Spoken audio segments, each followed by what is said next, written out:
Tension వాతావరణం నెలకొంది. Independent కోసం కాంగ్రెస్ బీఆర్ఎస్ పార్టీలు కొట్లాటకు దిగాయి. 18వ వార్డులో ఇండిపెండెంట్ అభ్యర్థి వెంకటేష్ విజయం సాధించారు.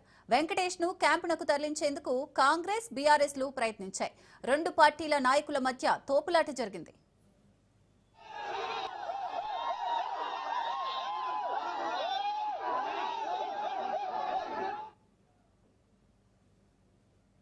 అదేవిధంగా జనగామ కౌంటింగ్ కేంద్రం దగ్గర ఉద్రిక్తత తలెత్తింది. కాంగ్రెస్ వర్సెస్ బీఆర్ఎస్ గా సీన్ మారిపోయింది. ఇండిపెండెంట్ అభ్యర్థుల కోసం రెండు పార్టీలు కొట్లాటకు దిగాయి.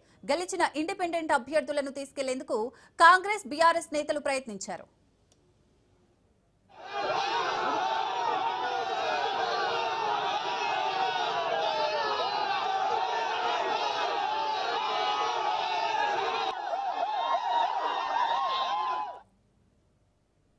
మరోవైపు ఆసిఫాబాద్ మున్సిపాలిటీలోనూ కలకలం రేగితే స్వతంత్ర అభ్యర్థి కోసం పార్టీలు కొట్లాటకు దిగాయి. 1వ వార్డులో స్వతంత్ర అభ్యర్థి వినోద్ విజయం సాధించారు. స్వతంత్ర అభ్యర్థి వినోద్ ను బలవంతంగా ఆటోలో ఎక్కించి రహస్య ప్రాంతానికి తరలించేందుకు కాంగ్రెస్ నేతలు ప్రయత్నించారు. బీఆర్ఎస్ నేతలు అడ్డుకోవడంతో ఇరు పార్టీల నేతల మధ్య వాగ్వాదం జరిగింది.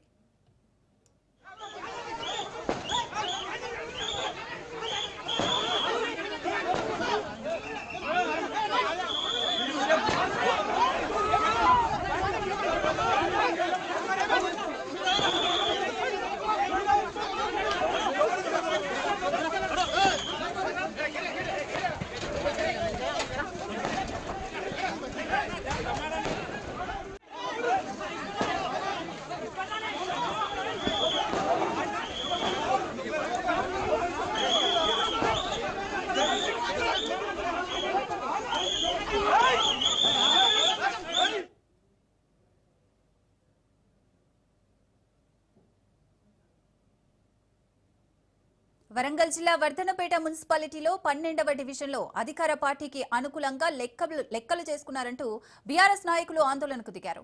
ఆర్వో రీకౌంటింగ్ చేయాలంటూ డిమాండ్ చేస్తున్నారు. వర్ధనపేట మున్సిపాలిటీ 12వ వార్డు రీకౌంటింగ్ చేయాలని బీఆర్ఎస్ నాయకులు కౌంటింగ్ కేంద్రం ఎదుట ధర్నా నిర్వహిస్తున్నారు. అధికారులు, పోలీసులు అధికార పార్టీకి కొమ్ముగాస్తున్నారని బీఆర్ఎస్ నాయకులు ఆరోపిస్తున్నారు. ఫస్ట్ టైం టీఆర్ఎస్ గెలిచినట్టు ప్రకటించి సెకండ్ సారి వెంటనే కాంగ్రెస్ గెలిచిందని ప్రకటించారని బీఆర్ఎస్ నాయకులు తెలిపారు. వరంగల్ జిల్లా వర్ధనపేట మున్సిపాలిటీలో అధికార పార్టీకి అనుగుణంగా ఆర్వో పనిచేస్తుందని 12వ వార్డులో రీకౌంటింగ్ చేయాలని మాజీ ఎమ్మెల్యే ఆరూరి రమేష్ రాస్తారోకో చేపట్టారు.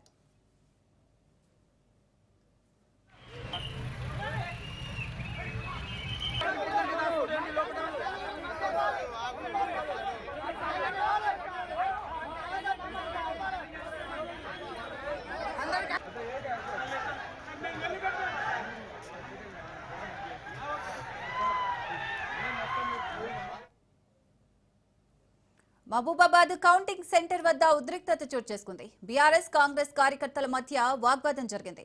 మాజీ MLA Shankar Naik go back అంటూ నినాదాలు చేశారు. కౌంటింగ్ సెంటర్లోకి శంకర్ నాయక్ ను ఎలా పంపిస్తారంటూ గొడవకు దిగారు.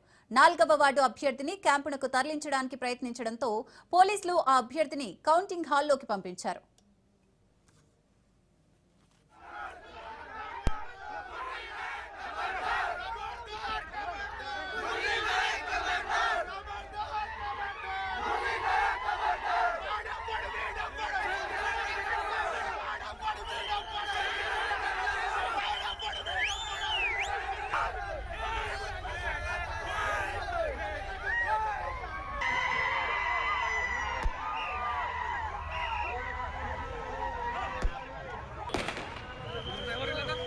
Sí, sí.